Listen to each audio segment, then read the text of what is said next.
Continuamos nuestro diálogo con Guillermo González Arias, quien nos habla de los andenes, las baldosas y otros usos del barro. Empecemos por los andenes. Se conservaban andenes con un acabado, con un esmaltado muy bien hecho, también por maestros de la época. Dijéramos maestros de Salento como el señor Pedro Pablo Rueda, que hizo varios andenes, varias casas, inclusive calles de Salento, y ellos tenían esas molduras especiales y esos grabados que eran característicos de los andenes de Salento, como una especie de arabescos, puntos unidos que de pronto formaban figuras. ¿Cómo era que grababan esos andenes? Y muchos tenían, como dijéramos, la moldura especial para hacer la casita o hacer el cuadrito, pero la mayoría era con un rodillo.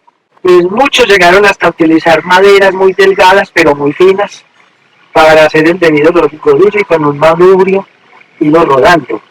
Le buscaban la forma, se la inventaban, de que al asentar la plantilla, o muchos la labraban en cauchos, en neumáticos de carro, y hacían hasta sus propios sellos en alto relieve, y cortaban y diseñaban sobre unas bases, sobre una moldura, sobre una plantilla fina, muy bien pegada con pegante zapatería, para hacer las plantillas de que tal modo que al asentar quedara grabado. Y eso lo lubricaban hasta con mantequilla de la cocina, que eso al asentar lo mantuviera nítida y no se fuera borrando las plantillas o el dibujo que se hacía en alto relieve. ¿Y cómo esmaltaban esos andenes para que hoy en día perduren? Primero hacían la estructura y hacían el vaciado del andén con sus niveles previos. Lo hacían en la mañana, le hacían, como el cuento gavilla, le hacían un convite fuerte para que en la tarde, dijera por ahí 2:30 o 3 de la tarde, ya pudieran estar echando el esmaltado. Escogían los tiempos de temporada seca. Entonces empezaban a hacer los andenes el 1 de junio. Por la última semana de agosto ya estaban entregando muchos trabajos, porque utilizaban los tiempos de verano de mitad de año, los 3 meses que eran muy marcados de verano se utilizaban para hacer todos estos trabajos que eran en la parte exterior de las casas, lo que eran fachadas, lo que eran andenes. Inclusive las mismas reparaciones de bareque las mandaban a hacer los dueños, y lo más curioso era que escogían unas fechas especiales.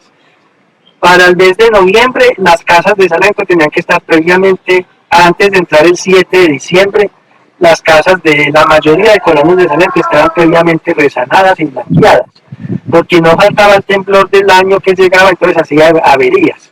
Entonces la gente, como era bien pinchada y les gustaba tener sus casitas bien tenidas, pues cualquier avería, dijeron, programémonos para noviembre, en noviembre resanamos la fisura, pagamos el maestro que nos entregue blanqueado, porque era con cala. Y ese era en noviembre. Cuando iba a ser la fecha de Semana Santa, como emigraban las familias de muchas partes de Colombia, vámonos para Salento, donde la familia comemos el pescado. Entonces las casas también le daban otro blanqueamiento. No echemos la calecita a la fachada para que los que vengan la vean bien bonita. Y la otra fecha, y otros mandaban era para el tiempo de las fiestas de la Virgen del Carmen, que son tradición en Salento, también mandaban a echarle la blanqueada a la casa. ¿Y había alguna fábrica de baldosas? Habían unos colonos que tenían unas máquinas de madera, inclusive hasta ellos mismos las crearon con loco conocimiento. Se inventó una moldura que grababa estampado sobre las baldosas de barro que se hacían. Algunos colonos tenían estas maquinitas y sacaban la primer baldosa. Iban perfeccionando su máquina. Ya generaban otro empleo para otra persona, un vecino. Entonces se fueron creando como unas economías familiares a raíz también de las maquinitas que ya hacían estas baldositas decoradas, se las vendían al vecino o al que tenía el negocito para ir decorando los espacios. Inicialmente fueron unas baldosas de ladrillo, color ladrillo. Color ladrillo, sí. Después fueron unas baldosas en cemento. Sí. Sin ningún color. Sin ningún color, incoloras.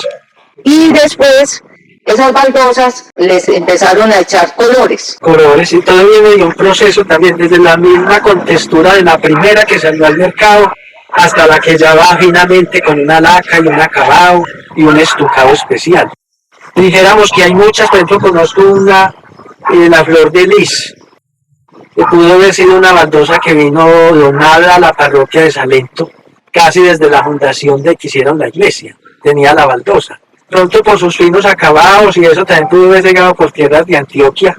¿Usted cree que muchas técnicas de esas también vienen con técnicas de los indígenas? Sí, de los indígenas, porque es la técnica del barro, que inicialmente no fue el acabado en el bareque, La raíz de ahí viene de los mayores y mayoras de los indígenas que hacían era sus chozas con varillas de encenillos y con varas de monte y las forraban por las inclemencias de clima, las forraban en mero barro. Bien, le daban bien la contextura y le forraban las chozas en pareque, porque inicialmente lo primero que hubo en Salento fue chozas de varas de encenillo, que había mucho encenillo. Y los primeros colonos hicieron sus primeros ranchos, porque no eran casas, eran ranchos, hasta perfeccionar a las casas con las muestras típicas de su arquitectura. También usaban ciertos tipos de barros de colores para decorar las fachadas. Sí, alguna gente, en vista de que no se encontraba, no tenía a la mano el barro especial, la tierra virgen especial de Barranco, que no puede estar contaminada ni con vidrio, ni con piedra, tiene que ser allá madre, limpio. Hacían, cuando no se conseguía esa tierra grisácea, entonces otros hacían con barro rojo, con barro blanco, inclusive en Salento hay una parte que se llama barro blanco, por la vía Camino Nacional. Y en realidad usted va caminando por el camino y usted va mirando al lado y usted ve el barro blanco, el barro amarillo, el barro rojo, el de los colores, que está enclostado entre la peña. Inclusive en Salento había una muestra de una anciana, Viglemisa González, que era una alfarera. Entonces ella hacía hasta palomas de barro, era muy inspirada para la alfarería. ¿Y ella de dónde venía? Y eso eran familias sonsoneñas, de Sonsón. Traían eso de la alfarería, aprendieron, sí. Creo que también es una mezcla de razas. Esos barros para las fachadas, ¿para qué lo utilizaban? Muchos colonos no le daban el acabado a las casas con el bareque como tal, la mezcla del cagajón y la tierra arenosa de Barranco. Únicamente le daban una textura al barro y hacían el acabado con palustre, o a veces el acabado pandebono que llaman, que es con la mano. A veces no le daban el acabado en el bareque finalmente, sino en barro. Se utilizaba el barro para dar el acabado final en el mismo barro que se hacía el embutido.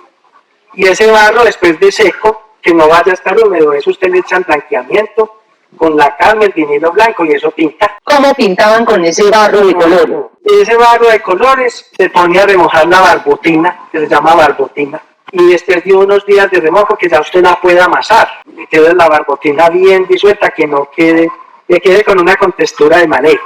Sí, como una lechada. Entonces esa barbotina también hay que mirar, porque a veces usted no va a encontrar el barro tan nítido, viene con una cantidad de granizos de roca, entonces eso en un sedazo hay que tamizar para que esa barbotina pase nítida. Siempre hay que hacer un proceso de tamizado para que el acabado final nos quede bien. Desde que eso está tamizado y un decantamiento de tamiz, entonces eso ya va a un recipiente donde usted le puede agregar un acelerante o le puede dar un disolvente. ¿Qué acelerante usaban? Para esa época, lo más acelerante que utilizaban era la ceniza, la lejía, o utilizaban la miel de furria que se le daba a los caballos. Y también ha servido como acelerante la clara de huevo, para sellar muchas fisuras sin tener que escarapelar mucho. Cuando la fisura de bareque está muy superficial, entonces le podamos dar una contextura rápida para un secado rápido, con la cal y la clara de huevo. Eran trucos de los antioqueños. Hablemos ahora de las tejas. Y bueno, las tejas de barro, que es lo típico que nos caracteriza a los salentinos, que es lo más ecológico y térmico, siempre han hecho parte del diario acontecer a través de los tiempos desde la fundación del municipio. Muchas casas construidas con la famosa teja de Cartago, que era una teja de un tamaño estándar, buen asado, buena contextura, no eran quebradizas, era una teja calibre grueso medio. Han perdurado ahí techos, dijéramos, de las casas de Salento que sobreviven en el tiempo, que sobreviven suspendidas en el tiempo, es el término, que han sobrevivido a los terremotos y eso.